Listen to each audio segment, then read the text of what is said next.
ঝিলি phone ধরে না কেন? আরে কোনো ঝামেলায় পড়লো না তো? না, সিম 2 দিয়ে শাশুড়ি আম্মার একটা ফোন দিই।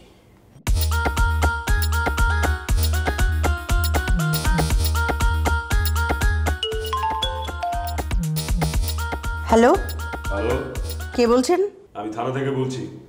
আপনাদের মেয়ের জামাই এই মাত্র কমপ্লেন করলো আপনারা নাকি তাকে বাইরে আটকে রেখেছেন, ভেতরে ঢুকতে দিচ্ছেন না।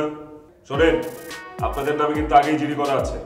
তারপরও যদি এসব কমপ্লেন আসতে থাকে তখন কিন্তু অ্যারেস্ট করা ছাড়া আমাদের আর কিছুই করার থাকবে না।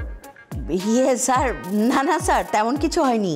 আসলে হয়েছে কি, বাসায় কারেন্ট নেই তো, সেই জন্য কলিং বেল যে বাজছে সেটা শব্দ আমরা পাইনি, মানে কলিং বেল বাজেইনি। স্যার আমি দেখছি, এক্ষুনি জামাইকে ঘরে ঢুকাচ্ছি। জি স্যার। বদমাইশটা কমপ্লেন করেছে।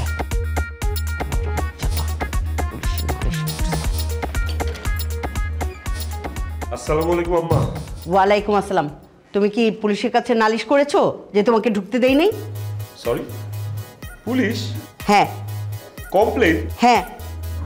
ও আচ্ছা, এখন মনে হয়েছে। একটু আগে আমার মামা আমাকে ফোন দিছিল। ফোন দিয়ে মামাই নিজের থেকে বলছে, কিরে ভাই না, এই তোর শাশুড়ি কি তোর উপর নির্যাতন করে? করলে আমারে বল, এক্ষুনি বাইন্দা নিয়ে হাজতে ভইরা দিব। আমি বলছি না না না মামা, কি বলো? মামা আরো বলছে কি জানেন, যে ইদানিং নাকি দেশে পুরুষ নির্যাতনের হার অনেক বেড়ে গেছে এবং সরকার নাকি খুব কঠোর পদক্ষেপ নিচ্ছে এই পুরুষ নির্যাতন দমন করার জন্য। আব্বা ভালো আছেন নাকি? ভালো আছি। সালাম দাও। আমি তো আসসালামু আলাইকুম। ওয়ালাইকুম আসসালাম। একটু আগে যে কথাটা কইলা ওইটা কি সত্য? কোনটা? আরে বাপু, ওই যে কইলা না পুরুষ নির্যাতনের কঠোর কি আইন টাইন আছে, এটা কি হয়েছে নাকি? আরে কি বলেন আব্বা, 100% সত্য। শাশুড়ি কি আপনার উপর নির্যাতন করে? না না, ব্যাপারটা হচ্ছে কি, ওই এমনি জানতে ইচ্ছে হইলো আর কি, সেরকম কিছু না। এই আব্বা, আপনার অবস্থা তো সুবিধা, আপনি তো ভয় ভয় কথা বলতেছেন, তার মানে করে না। আব্বা, আপনার জামাই বাইচা থাকতে আপনার উপর কোনো নির্যাতন হবে না, সেই দায়ভার আমার। আপনাকে ন্যায় বিচার এনে দেবো আমি। আপনি শুধু একবার মুখ ফুটে বলেন যে আপনার উপর নির্যাতন হয় কিনা।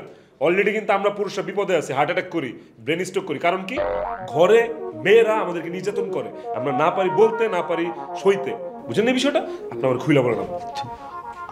আস্তে কও, আস্তে কও। এই যদি শুনতে পাই তাহলে কিন্তু তোমার মতো অবস্থা আমার হয়ে যাবে। এই আব্বা, অবস্থা তো বেগতিক আপনার, যা বুঝতেছি। আপনি তো শুধু নির্যাতিত না, আপনি নিষ্পেষিত আব্বা। না, অতটা না। আপনি খালি এতটুকু বলেন, আপনি আমার পক্ষে আছেন নাকি আমি আপনার বিপদ থেকে উদ্ধার করবো, বলেন। না না, ওইটা সম্ভব না, সম্ভব না। আল্লাহ দোহাই লাগে আব্বা, আপনি শাশুড়ির ভয়ে ভয়ে আমার সাথে কথা বললেন না। বলেন আব্বা, আপনার আমি ন্যায় বিচার দিব আব্বা। আমি আছি তো, শুধু আমি চাই আপনি আমাকে জামাই হিসেবে মাইনে নিন। আমার ছোটবেলার স্বপ্ন ছিল যে আমি আপনার জামাই হব। আর এটা কি কইতেছো? জি আব্বা। আচ্ছা ঠিক আছে, দেখি আমি একটু ভাইবে দেখি। জি আব্বা। হ্যাঁ। আর নির্যাতন করলে আমার বললেন আব্বা। আরে না, এরকম কিছু না।